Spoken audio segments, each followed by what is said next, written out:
pastor Osni me deu uma ligadinha, pedindo para, eu estar ministrando no culto. Essa manhã eu falo para vocês que eu fiquei bem... Eu falei, pastor, eu tenho opção.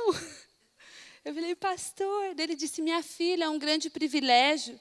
Eu falei, eu sei que é um grande privilégio. É um grande privilégio da parte de Deus poder estar aqui essa manhã com vocês. Mas eu sei que é uma grande responsabilidade. E eu orei, me preparei e falei, Deus, eis-me aqui. Minha discipuladora, a pastora Rosângela, me ajudou tanto. Fomos para um discipulado, ela foi falando passo a passo, me mandou um bilhetinho agora cedo, para me incentivar, para me motivar. E eu sei que Deus é aquele que escolhe, que separa, que prepara. E eu estou aqui essa manhã. Então, o tema do Congresso de Famílias, não há impossível para Deus. Eu quero que você pense nessa palavra, não há impossível para Deus. Eu quero que você pense na sua vida. Se você acredita, você crê verdadeiramente nesse Deus do impossível. Você acredita na tua vida? Para você, nesse Deus do impossível? Porque, se eu perguntar aqui essa manhã, quem acredita em Deus? Levanta a mão quem acredita em Deus. Quem acredita no Deus do impossível? Amém. Mas o que o Espírito Santo ministrou no meu coração, que nós temos que acreditar nesse Deus do impossível quando as lutas chegam, quando as dificuldades vêm. Porque às vezes é muito fácil você falar para a pessoa que está passando dificuldade. Vem alguém e fala, ai, perdi meu emprego, e você vai lá e fala, não, mas Deus é um Deus do impossível, vai te dar um emprego, vai te fazer prosperar. Às vezes é muito fácil nós falarmos para as pessoas, mas quando o negócio é com a gente. Quando é a nossa vez de acreditarmos nesse Deus, que é o Deus do impossível. Na palavra de Deus, em Mateus 19, 26, que é o tema, ele vai estar colocando ali, você pode, está escrito assim, Jesus olhando para eles, disse-lhes, aos homens é isso impossível, mas a Deus tudo é possível. Então tem coisas na nossa vida que é impossível nós fazermos, mas para Deus tudo é possível, não há impossível. E nós temos que acreditar nisso. E eu falo para vocês que, analisando a minha caminhada, teve alguns momentos que eu não acreditei nisso. E se eu analisando um pouco mais a fundo, foram nos momentos de dificuldade. Foram nos momentos de crise. Que daí a tua fé está ali, você está sendo provado. Mas quando nós estamos na escola ou vamos fazer um concurso, quando a gente vai fazer uma prova, qual é o objetivo daquela prova na nossa vida? O objetivo daquela prova é que a gente passe, que a gente tire uma nota boa, para nós alcançarmos algo, não é assim? Num concurso público você vai fazer uma prova, por quê? Porque você quer alcançar algo, alcançar uma colocação. E as provas da nossa vida tem o objetivo de nós passarmos e sermos aprovados. Mas nós temos que acreditar integralmente nesse Deus do impossível. Nós vamos estar olhando essa manhã para a vida de José. A história de José. Em Gênesis do 37 ao 47 fala sobre a história de José. Nós não temos como ver todos os capítulos aqui essa manhã. Então, eu vou dar uma resumida para vocês. E eu aconselho vocês, no seu tempo a sós com Deus, no seu tempo de palavra, leia a história de José, se aprofunde na vida de José. Quando eu estava orando e buscando um tema, Deus me direcionou a olhar a fundo a história de José. Quando nós falamos de José, Nós pensamos, José teve sonhos, Deus deu um sonho e Deus cumpriu o sonho. E é muito bem colocado quando falamos sobre sonhos. Mas eu quero analisar as coisas que José passou, trazendo para os nossos dias de hoje. Quem era José? José era filho de Jacó e de Raquel. Benjamim era o seu irmão, que era filho de pai e de mãe. E Jacó tinha mais 10 filhos. Jacó amava muito José. Ele era um filho amado de José. Quando Raquel teve o segundo filho, ela morreu no parto. E Raquel era esposa amada. Jacó, de certa forma, transferiu aquele amor que ele tinha tanto pela esposa para a vida dos filhos de José, de Benjamim. Mas Jacó tinha 12 filhos ao total. Muitos filhos. Você pode colocar para mim Gênesis 37, por favor? Quero que você abra sua Bíblia, Gênesis 37. Nós vamos ler um pedacinho. Estas são as gerações de Jacó. Sendo José de 17 anos, apacentava as ovelhas com seus irmãos. Sendo ainda jovem, andava com os filhos de Bila e com os filhos de Zilpa, mulheres de seu pai. E José trazia más notícias deles a seu pai. Israel amava José mais do que a todos os seus filhos, porque era filho da sua velhice, e fez-lhe uma túnica de várias cores. Vendo, pois, seus irmãos que seu pai o amava mais do que a todos eles, odiaram e não podiam falar com ele pacificadamente. Teve José um sonho que contou a seus irmãos, por isso o odiaram ainda mais. E disse-lhes: ouve, peço-vos, este sonho que tenho sonhado.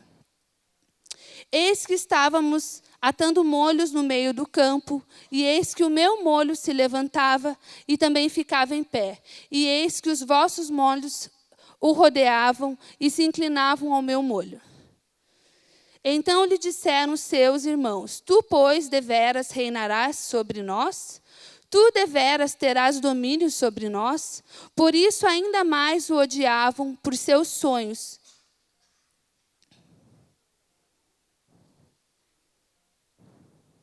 Tá.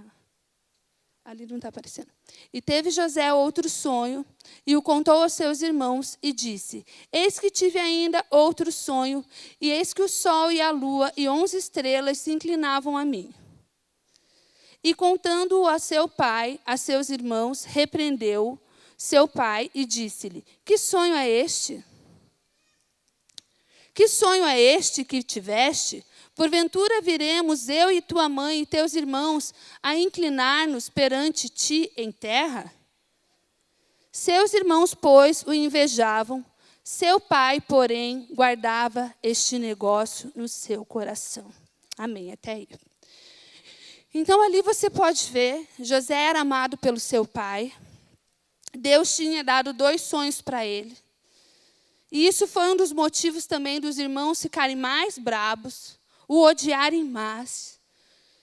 Mas tudo era um plano de Deus, desde o começo. As coisas que foram acontecendo na vida de José. José tinha perdido sua mãe, era amado pelo seu pai, odiado por seus irmãos. Os irmãos de José pensaram em matá-lo. Então, lá nesse capítulo, tá, do 37 até o 47, tem tudo isso que eu estou resumindo para vocês. Os irmãos de José pensaram em matá-lo. Daí, ao invés, um dos irmãos falou: não vamos matar, ele é sangue do nosso sangue. E ao invés de matá-lo, resolveram jogar ele num poço. E daí eles jogaram José naquele poço. José foi jogado num poço. Ali nós já podemos ver Deus livrando José da morte, livrando da fúria dos irmãos. E ele ficou naquele poço. Passou uma caravana de medianitas, de ismaelitas. E os irmãos pensaram, tiveram a brilhante ideia: vamos vender José. Eles estão indo para o Egito. José vai ser vendido como escravo. nunca mais vai voltar, não vai contar para o nosso pai o que fizemos com ele, vamos nos livrar desse nosso irmão. Pensa, 200 anos atrás, no Brasil, ainda tinha escravos.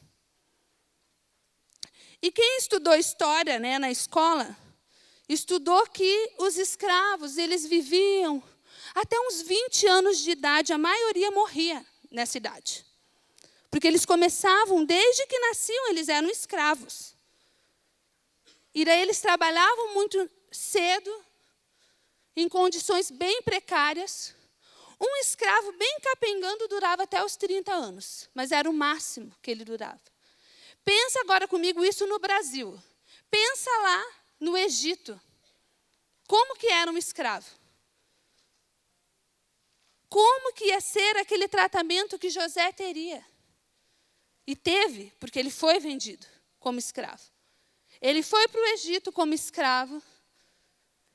E eu quero que você analise as lutas que José foi passando. Se nós analisarmos, no dia que ele perdeu a mãe, ele perdeu a mãe. Às vezes a gente não se liga que José não tinha mãe. Numa família que tinha vários filhos, e esses filhos tinham as suas mães, José não tinha a sua mãe. Ele não tinha aquela unidade com os irmãos, e por esse motivo eles fizeram isso com ele. Jogaram num poço, venderam ele. Quando ele chegou no Egito, ele foi vendido para Potifar. E ele foi para a casa de Potifar. Em Gênesis 39, 2, diz assim: o Senhor estava com José. Ele morava na casa do seu dono e ia muito bem em tudo. José foi morar na casa de Potifar e ele ia muito bem. Por quê? Porque Deus estava com ele. E nisso nós vemos o agir do Deus impossível na vida de José. Pensa, ele era escravo, tinha milhões de escravos naquela época.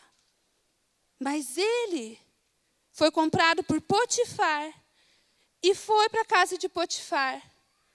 E Deus o abençoou de tal maneira, na palavra de Deus diz que o seu dono teve simpatia por ele, gostou dele. Por quê? Porque tinha o Espírito de Deus na vida dele. Deus estava com ele, independente da situação que José passou. Independente do que ele se encontrava.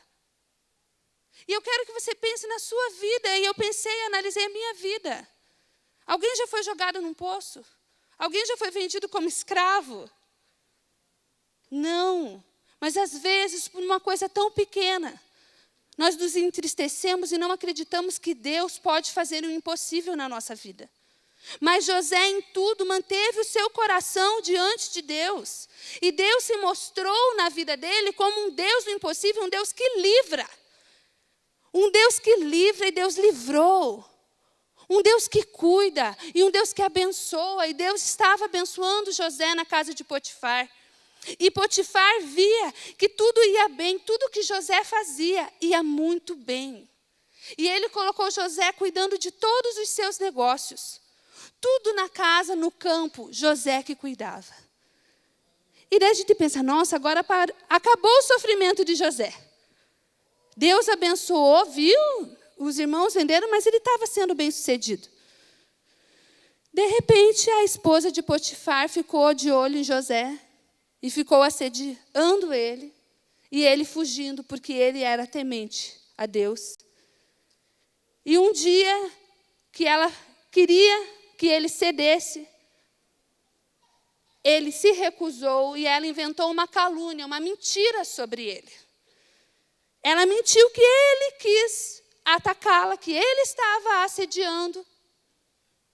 E Potifar ficou muito bravo com aquilo e mandou José para a cadeia. E José foi para a cadeia. E, gente, os anos foram se passando. Quando a gente conta a história, a gente pensa que foi um mês e aconteceu tudo. Foi passando vários anos de prova. Quando ele achava que ia melhorar, a coisa piorava. E piorava mesmo, pensa, ele estava na cadeia. E quando ele chegou na cadeia, o carcereiro, o responsável da cadeia, gostou de José. E colocou ele para cuidar de todos os presos. Em Gênesis 39, 21 diz assim: mas o Senhor estava com ele, de modo que conquistou a simpatia do carcereiro. Este pôs José como encarregado de todos os outros. Era José quem mandava em tudo que se fazia na cadeia. Vamos pensar hoje, você vai preso hoje, aqui em Curitiba, numa cadeia. O que vai acontecer com você? Você vai chegar lá e o carcereiro, o delegado, vai olhar e vai falar: nossa, eu gostei de você. Você vai mandar em tudo aqui, em todos os presos. Você tem noção do que é isso? Do que aconteceu na vida de José? Era Deus purinho. Era o agir de Deus, do Deus impossível. Se hoje acontecer isso, você acha que vai ser assim? Não vai, gente. Só se Deus agir no impossível. Mas em nome de Jesus nós não vamos passar por isso, amém? Mas José passou por isso, porque levantaram uma calúnia contra ele. Mas Deus estava agindo. Deus agiu. Passou um tempinho, José estava lá na cadeia. O rei ficou bravo com 2 funcionários dele e mandou eles para a cadeia. Os 2 tiveram um sonho e contaram para José, e José revelou esses sonhos. Por quê? Porque Deus é um Deus de revelação que revela. E Deus revelou a José o que significava aqueles sonhos. E José falou para eles que um seria morto e o outro voltaria ao seu trabalho. E ele disse assim para o que voltou ao seu trabalho: quando você voltar a servir o rei, você lembra de mim. Você acha que essa pessoa lembrou? Não. No mesmo minuto não lembrou. Passou um tempo. Um dia o rei teve um sonho e ninguém conseguia falar do que era aquele sonho. E o copeiro, que servia o rei, falou: lá na cadeia teve um homem que falou para mim. Eu tive um sonho e ele decifrou esse sonho. E realmente se cumpriu. E daí Faraó falou: traz ele aqui para ver se ele vai saber o que significa esse sonho. E mais uma vez, Deus revelou a José o que significava aquele sonho. E José falou para Faraó o que significava aquele sonho, que teria 7 anos de muita fartura e 7 anos de fome. Então, no período de fartura, eles tinham que ter uma estratégia, um plano estratégico, para eles conseguirem passar aquele período de fome. E José aconselhou a Faraó a colocar uma pessoa para organizar, para cuidar disso. E Faraó achou bom aquele conselho.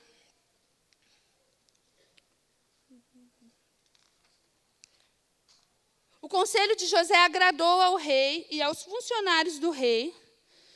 E Faraó falou: não poderia achar em todo o Egito alguém melhor do que você, José, para cuidar de tudo isso. Então, vou colocar você como governador do Egito. Depois de mim, você manda em tudo. Ele tirou o anel, selou isso. Ele falou: você vai ser o segundo, depois de mim vem você. E ali era o sonho que José teve lá atrás, no começo, quando ele tinha 17 anos. E isso aconteceu, José já tinha 30. Passaram-se 13 anos. José passou por 13 anos de provas, 13 anos de lutas. E às vezes nós passamos por um mês, por um ano de prova e nós já estamos abandonando a Deus. Não temos ânimo de vir para a igreja. Já não acreditamos nesse Deus do impossível que pode fazer todas as coisas. Por que você acha que se cumpriu isso na vida de José? Se cumpriu porque ele tinha um coração voltado a Deus.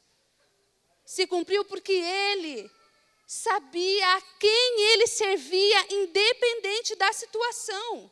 E hoje eu pergunto para você, você sabe quem você serve, independente da situação, independente da crise financeira, independente da enfermidade, independente da calúnia que se levante contra você? Você sabe quem é Deus na sua vida, quem você serve? E nós temos que ter certeza disso. Nós não podemos deixar o diabo roubar isso de nós. Nós não podemos duvidar. E se nós olharmos para as circunstâncias ao nosso redor, às vezes nós duvidamos daquilo que Deus tem, daquilo que Deus vai fazer. Porque quando Deus promete, Ele cumpre. Amém? Independente do tempo que passe. Na vida de José passaram-se 13 anos. E começou a se cumprir. José estava bem. O faraó deu uma esposa a José. E daí José teve o primeiro filho. E ele colocou o nome do seu filho de Manassés, que significa Deus me fez esquecer todos os sofrimentos e toda a família de meu pai. E você acha que realmente José esqueceu? Não. Sabe por quê? Porque José tinha uma ferida em seu coração. E Deus queria, para estar a obra completa na vida de José, ele não podia ter coisas no passado. Ele não podia estar carregando isso. Ele tinha dinheiro, ele tinha riquezas, ele tinha bens. Mas o coração dele tinha uma ferida. Ele tinha uma mágoa. E o nome do filho dele expressa isso, a tradução, né? Deus me fez esquecer dos sofrimentos e de toda a família de meu pai. Mas quando começou aquele período de fome em toda a terra, eles foram comprar, os irmãos de José foram comprar comida no Egito. E quem estava lá? José. Os irmãos de José já tinham achado que José tinha sido morto, que eles nunca mais iam ver José. Só que quando eles chegaram para comprar a comida, José estava lá e os irmãos não o reconheceram. José olhou e viu, e no coração dele aquilo mexeu com ele, mas ele disfarçou muito bem. E daí Deus estava fazendo tudo aquilo. Por que vocês acham que Deus estava permitindo que José passasse por aquela situação? Porque Deus quer fazer o impossível no nosso coração. Às vezes nós temos feridas no nosso coração, ou ferida com alguém, né? Uma mágoa. Às vezes é uma pessoa da família, né? Às vezes é no casamento, algumas feridas são abertas. Mas Deus é um Deus do impossível que quer se mostrar aqui na vida de José como um Deus que cura as feridas. Às vezes nós olhamos o Deus do impossível, a primeira coisa que a gente vê é uma enfermidade física, algo muito difícil. Porque nós sabemos que quando uma pessoa tem um câncer, por exemplo, é só Deus, o Deus do impossível, para curar aquela pessoa. E quando a gente escuta esse tema, Deus do impossível, nós pensamos que é só uma enfermidade. Mas às vezes o nosso coração está enfermo. E o Deus do impossível quer curar o nosso coração. O Deus do impossível quer que nós venhamos perdoar coisas que aconteceram lá atrás. Às vezes é nossa mãe, nosso pai. Porque nós temos que ser livres. E José, por mais que ele tinha riquezas, ele tinha posses, ele tinha uma família, ele tinha poder, ele tinha autoridade. Ele tinha algo que ele precisava ser curado. E nesse momento, Deus estava começando a se manifestar como um Deus que cura o coração, que cura a alma. E Deus queria curar o coração de José. E também curar a família. Queria que José liberasse perdão para os seus irmãos. Porque José, naquele momento, ele lembrou, na Bíblia diz que quando ele viu os seus irmãos, ele lembrou do sonho. E ele entendeu todo o propósito de Deus. que Deus permitiu que ele passasse por toda essa situação, para que por ele a família dele fosse abençoada. E daí José, um pouquinho para frente na palavra de Deus, José se revela aos seus irmãos. José abraça, José chora junto com eles. Eles se perdoam. Depois eles vão, buscam o pai. E Deus opera uma restauração naquele coração. Então nós analisamos na vida de José que o Deus do impossível se mostrou de várias maneiras, livrando da morte, livrando da escravidão. Se manifestou como um Deus que o fez prosperar. Um Deus que curou o seu coração, que curou as suas feridas. Deus restaurou a sorte de José. E eu quero que você pense, se hoje chegasse um rapaz aqui na igreja e ele não tivesse nada, e ele falasse, eu tive um sonho que eu vou ser presidente do Brasil. Nós iríamos falar, amém, você vai ser presidente do Brasil, vem cá, vamos orar por você, esse sonho vai se cumprir. Alguns acreditariam, outros duvidariam certamente. Porque um olhar para a situação dele ia falar, capaz, você? Por menos que isso, às vezes nós não acreditamos que as pessoas, naquilo que Deus tem para a vida das pessoas. E eu, vendo essa palavra, eu falei, Deus, e na minha vida? Na minha vida, Senhor, como você agiu na minha vida? Eu me converti com 14 anos de idade. Quando eu vim para a igreja, foi numa época que os meus pais tinham se separado. E no meio de uma crise muito grande familiar, numa crise financeira, numa situação bem difícil, eu aceitei Jesus. E eu lembro que eu fiquei um mês enrolando a minha prima até ir na igreja. Ela me convidava, eu falava, não vou. Ai, agora que os meus pais se separaram, eu vou fazer tudo o que eu quiser, porque não tenho pai aqui para dizer não. Ah, eu vou sair, eu já tinha meus planos que não eram nem um pouco de Deus. Eu pensava, eu não vou casar, eu não vou ter filho, eu não vou fazer nada que as pessoas fazem de normal, eu vou ser bem diferente. E daí, quando meu pai falar alguma coisa de mim, ele vai ter motivo. Eu queria dar motivo para o meu pai. E quando eu fui na igreja, lá no Templo Antigo, eu lembro exatamente do dia que eu fui, da roupa que eu estava. O pastor Júnior estava pregando. E quando ele falou assim, você que quer aceitar Jesus, é como se o Espírito Santo me puxasse da cadeira, eu nem sabia o que era, eu já estava indo sozinha. Depois a Daniele foi atrás de mim, eu já estava lá, aceitei Jesus. E daquele dia em diante, eu nunca mais olhei para trás. Mas tive situações, tive tristezas no meu coração, tive provas que tive que passar. E Deus foi fazendo. Só que algo eu quero falar para vocês, eu nunca imaginei. Quando eu tinha lá, que eu me converti com 14 anos, tudo que eu sonhei, que eu comecei a sonhar a partir dali, não era nada comparado àquilo que Deus foi fazendo na minha vida. Primeira coisa que Deus me restaurou foi a questão de casamento. E daí eu passei a sonhar com o casamento. E Deus foi fazendo. Hoje eu tenho 3 filhos, para quem não queria ter nenhum.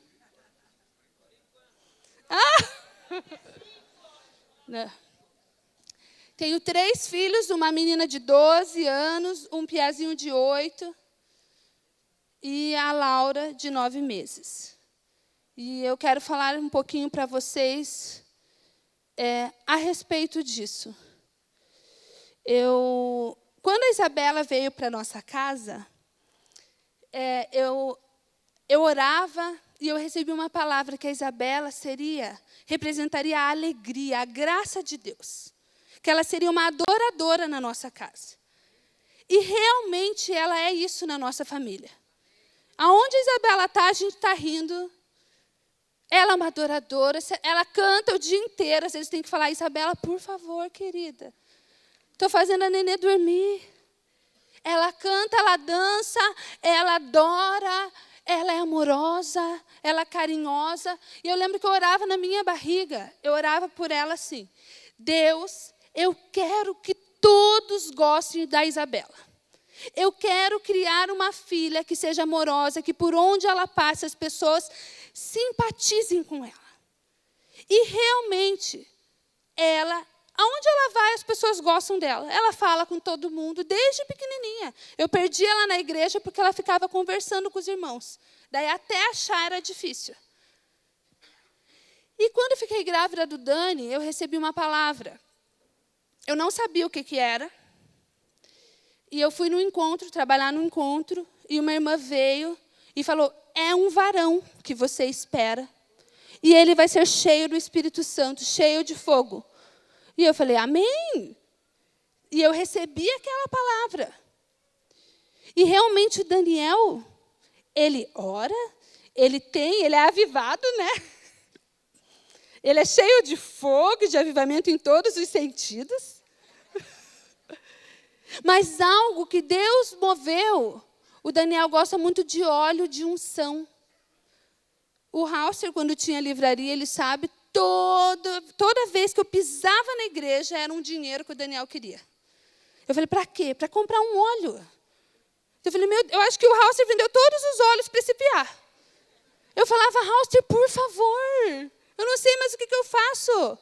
E ele comprava óleo. Tem um vidro na minha casa, que todos os óleos que ele comprou, ele vai jogando lá. E vai enchendo aquele vidro. E não deixa a gente usar a arma dele ali. Nós temos que pegar outro. O dele, não. Quando ele quer orar, ele usa aquele óleo. E quando ele estava na escola, o que ele entrou na Shalom, ele levava óleo no dia do brinquedo, porque ele queria ungir as crianças. E daí a professora falava, que lindo! Ele trouxe óleo, eu deixei ele orar. E eu vi a palavra de Deus, a promessa de Deus se cumprindo na vida dele. E daí eu vim num culto, né? Aqui na igreja eu pensei, pronto, Deus, a minha família está completa. Obrigado, Senhor. Faz 15 anos já que eu sou casada. E eu e o Rô, tudo que nós conquistamos na nossa vida, tudo foi por causa de Deus. Nós pagávamos aluguel no começo do casamento. Um dia Deus abriu uma porta, nós compramos o nosso apartamento sem ter dinheiro. Deus usou uma pessoa, um ímpio, para nos dar o dinheiro da entrada do apartamento e para a gente pagar depois. Ah, você tem 1 ano para me pagar. Eu falei, meu Deus, o que é isso? Porque o amigo dele escutou que ele estava querendo comprar um apartamento e falou, eu tenho dinheiro guardado no banco. Eu vou emprestar para você. Gente, não é o agir impossível de Deus? E eu orando em casa, porque a gente já tinha ido ver. E eu falei, Deus vai dar. Eu estava grávida da Isabela. Eu falei, eu não vou ter minha filha em nome de Jesus na casa alugada. Eu quero dar um quarto. Sabe mulher, né? Quer as coisas, né? Vai dar um quarto para ela. E eu orava, e eu orava. E o Rô ligou um dia e falou, você não acredita o que aconteceu? Eu tenho a entrada. Nós tínhamos um carro que nós íamos vender. Mas até vender, não dava o tempo. Você não acredita o que Deus fez? Eu falei, eu acredito, porque Deus pode fazer e vai fazer. E eu falo para vocês que tudo. Um dia eu olhei pela janela e falei assim, nossa Deus, eu não aguento mais esse carro. Quando que a gente vai trocar de carro? E eu só falei assim, esqueci do que eu tinha falado. Fui para o encontro. Deus usou uma pessoa e falou assim, você olha na janela. E você fala, quando que vai trocar de carro? E Deus manda te dizer, vocês não trocaram ainda porque eu tenho um melhor para vocês. Eu falei, tá bom, Senhor. Essa irmã tinha uma escuta na minha casa. E foi, por que eu voltei um pouquinho para falar para vocês? Porque eu tenho certeza que tudo que conquistamos esses anos foi o agir impossível de Deus. Por nós, pela nossa capacidade, não conquistaríamos. Por ter pais ricos também não. Mas foi porque nós temos um Deus, um Pai, que nos abençoa e que nos prospera. E as coisas foram se encaminhando e nós tínhamos um sonho muito grande de conquistar uma casa, com 2 filhos já, né? Deus foi gerando esse sonho, morávamos num apartamento, que foi uma grande bênção, uma grande conquista na nossa vida. Mas no tempo de Deus, a gente sabia que iríamos conquistar. E na casa que nós moramos hoje, 1 ano antes da gente começar a sonhar com essa casa, foi feito um almoço de aniversário para o pastor Odilon. E nós almoçando lá atrás, eu lembro que o Dani, meu filho, passava pelas peças daquela casa e falava assim: Deus dá essa casa para nós. E orava: Deus dá essa casa para nós. E estava tudo vazio. Deus dá essa casa para nós. E eu achei assim uma graça. E eu falei para o meu marido, o Dani está orando o que é essa casa. Ele, bem capaz. Claro que nós não vamos ter essa casa. Eu falei, Deus, pode fazer, amor. E o Dani, na mesma época que ele orava por aquilo, ele e a Isabela oravam por mais um nenê na família. Ficaram 1 ano orando, gente. Mas eu tinha recebido uma palavra. Eu vim na igreja, o Emanuel Ziga estava aqui. E ele falou assim: eu quero que venha aqui na frente todos que têm chamado pastoral, ministerial. Eu peguei minha amiga Soleni e falei, vamos lá na frente, Soli, para ele entregar uma palavra para nós. Foi orando por todo mundo, passou por mim, de repente voltou. E naquela semana, as crianças tinham me pedido, vamos ter um nenezinho. E eu falei, não. Eu não quero mais, vocês são o suficiente, um casal é o sonho de toda a família, uma menina e um menino, pronto, acabou. Só que eu limpando a casa, o Espírito Santo falou assim comigo: eu vou te dar mais um filho. E eu falei, Deus, eu só quero ter mais um filho se ele tiver um propósito muito específico. Eu não quero ter só para ter, porque dá trabalho. Criar filho para Deus dá trabalho. Se tiver algo sobrenatural na vida dessa criança. E eu cheguei aqui, o Ziga falou assim, você tem filhos? Eu falei, já tenho 2. Falei bem assim, tenho 2, não quero mais nenhum. Ele olhou bem para mim e falou, mas Deus vai te dar mais um filho. E eu pensei na minha cabeça, eu vim aqui para dons ministeriais. Não para ter mais um filho, Senhor. E ele falou assim, Deus vai te dar mais um filho. E eu falei, E Deus manda te dizer que esse filho vai vir com um dom sobrenatural. Era o que eu tinha orado na semana. E ele confirmou, e eu falei, amém. Passou o tempo, fiquei grávida da Laura. Eu sei que era o cumprimento daquela palavra, daquilo que Deus falou. Mas foi uma gestação que foi a maior luta da minha vida.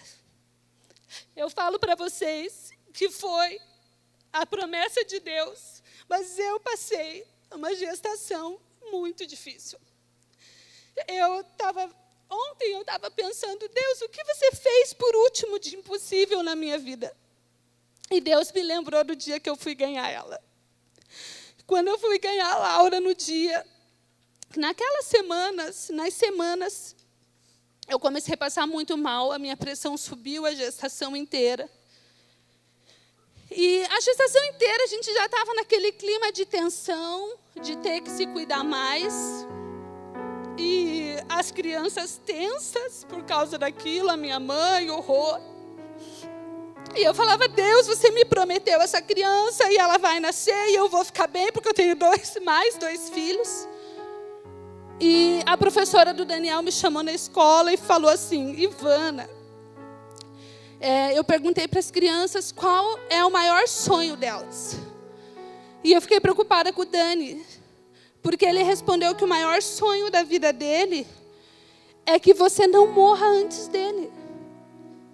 E eu chorei com aquilo, eu falei, meu Deus, o maior sonho de uma mãe, de um pai, é que um filho não morra antes dele. Como que o Piá vai ter esse sonho? Chamei ele para conversar, falei com ele, a professora me ajudou nisso também. Mas é porque ele estava vendo, ele se via, por mais que a gente não falasse declaradamente a situação, ele via. E em tudo isso, gente, eu vi o agir de Deus. Porque quando eu fiquei grávida da Laura, a minha médica me abandonou. Ela falou, você está com pressão alta, eu não posso cuidar de você. E eu saí de lá chorando, eu falei, o que eu vou fazer? Estou sem médica. Mas uma semana antes, eu tinha conversado com a Midian num aniversário que estávamos. E eu saí daquele aniversário com o meu coração tendencioso a trocar de médica.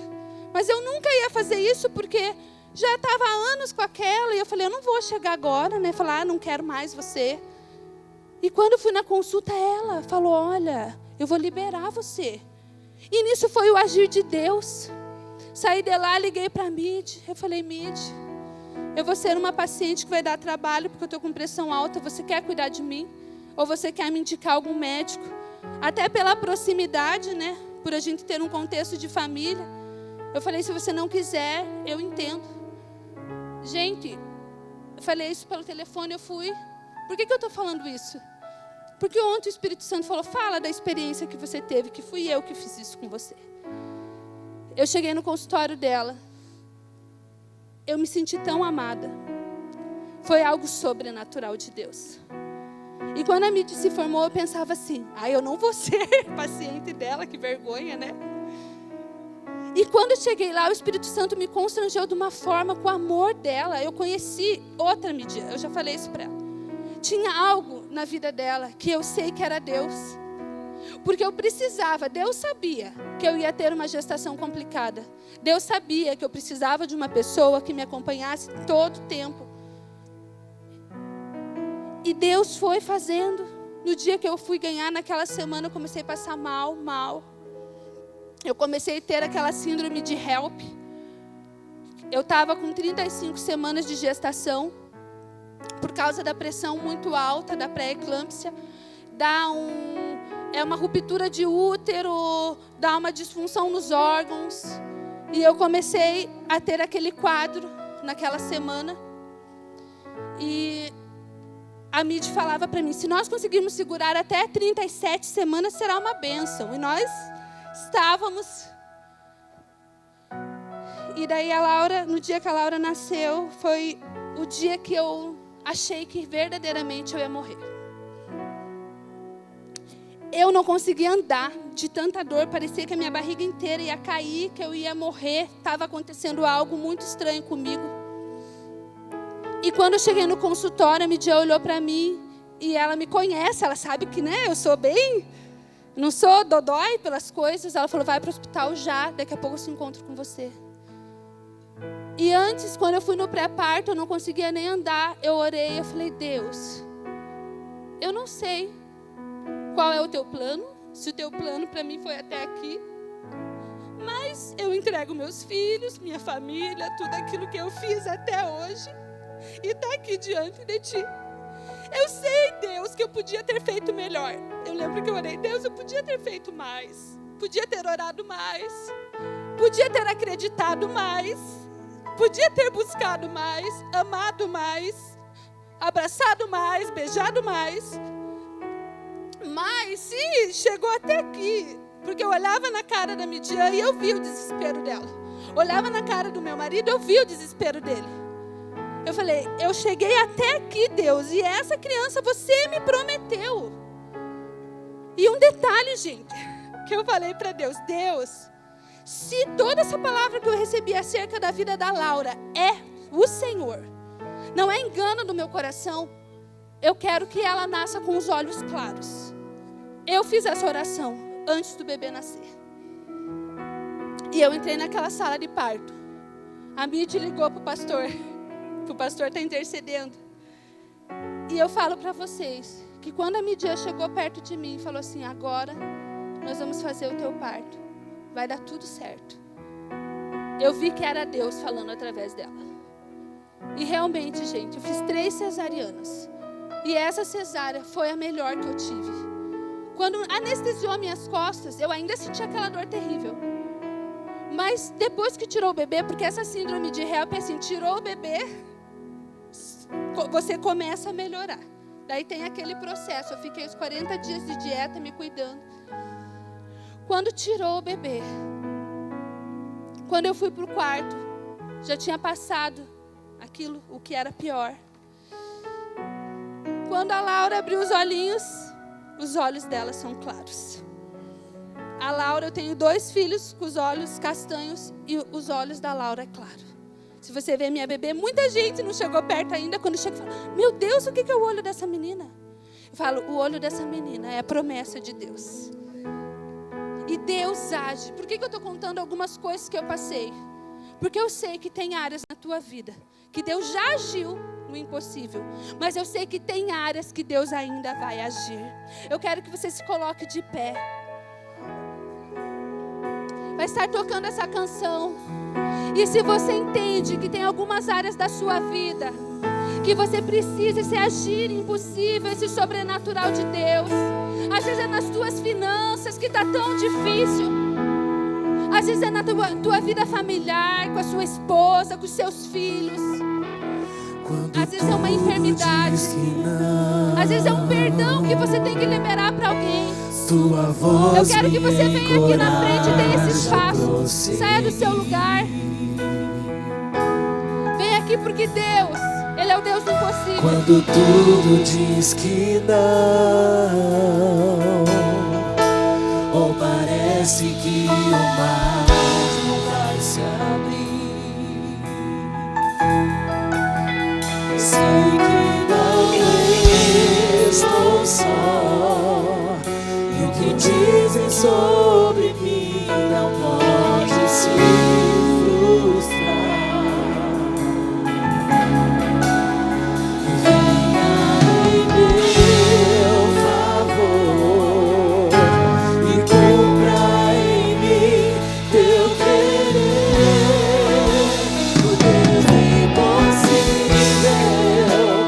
Desistiu de mim, sua destra me sustenta e me faz prevalecer. O Deus do impossível não desistiu de mim, sua destra me sustenta e me faz prevalecer. O Deus do impossível.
Desistiu de mim, sua destra me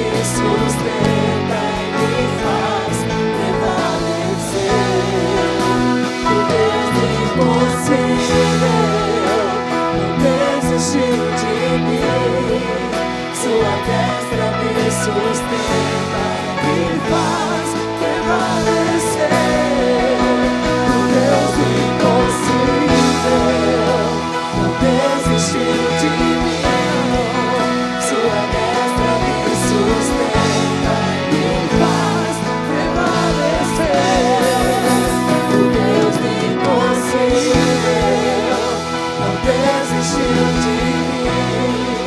Sua destra me sustenta e me faz permanecer. Deus do impossível. Pai, nós queremos nos colocar, Deus, diante de Ti, Pai. Queremos colocar o nosso coração, a nossa vida diante de Ti. Pai, o que é impossível para os homens, o que é impossível para nós fazermos, nós executarmos, não é impossível para Ti, Deus. Entregamos a Ti a nossa vida, o nosso coração, tudo aquilo, Pai, que o Senhor conhece muito bem no nosso interior. Entregamos diante de Ti nas Tuas mãos. Vem agir, Deus. Vem se mostrar, Pai, como Deus do impossível nas nossas vidas, Pai. Em nome de Jesus.